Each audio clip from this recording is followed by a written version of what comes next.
ఈ మధ్య కాలంలో వైవాహిక జీవితంలో సమస్యలు అన్నది మనలో చాలామంది ఏదో ఒక రూపంలో ఏదో ఒక విధంగా ఎదుర్కొంటున్నారు అని చెప్పవచ్చు. అంటే ముఖ్యంగా భార్యాభర్తల మధ్య గొడవలు, మనస్పర్ధలు, సమస్యలు ఈ మధ్య రోజు రోజుకి కూడా మనందరికి కూడా ఎక్కువైపోతున్నాయి.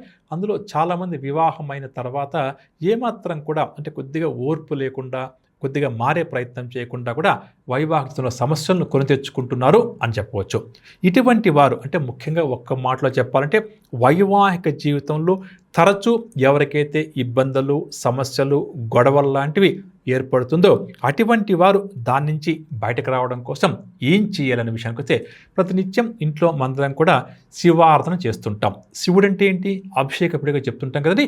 కాబట్టి శివుడికి రకరకాల ద్రవ్యాలతో అనునిత్యం కూడా మనం అభిషేకం చేస్తూ ఉంటాము. కొంతమంది వారం వారం చేస్తుంటారు, కొంతమంది ఎక్కడైనా ఆలయంలో చేయిస్తూ ఉంటారని చెప్పొచ్చు. ఈ విధంగా ముఖ్యంగా వైవాహిక జీవితంలో ప్రతినిత్యం ఎవరైతే దంపతులు గొడవ పడుతూ ఇబ్బంది పడుతున్నారో అటువంటి వారు ఏం చేయాలనే విషయానికి వస్తే ప్రధానంగా కొద్దిగా కుంకుమ పువ్వును సేకరించి శివుడికి అభిషేకం చేస్తాం కదా, ఆ గంగా జలంలో అంటే ఆ నీటిలో ఈ కుంకుమ పువ్వును కలిపి ఆ కుంకుమ పువ్వు కలిపిన నీటితో శివుడికి వారి సంప్రదాయం ప్రకారం నిత్యం కావచ్చు, వారం వారం కావచ్చు, లేక మహాశివరాత్రి రోజు కావచ్చండి అభిషేకం చేసే ప్రయత్నం చేయాలి.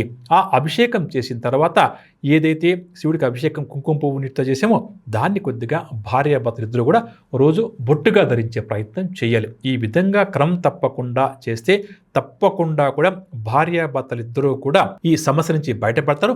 ఒకరి పట్ల వారికి ప్రేమ, అనురాగం రోజు రోజుకి కూడా వృద్ధి చెందుతుంది అని చెప్పవచ్చు.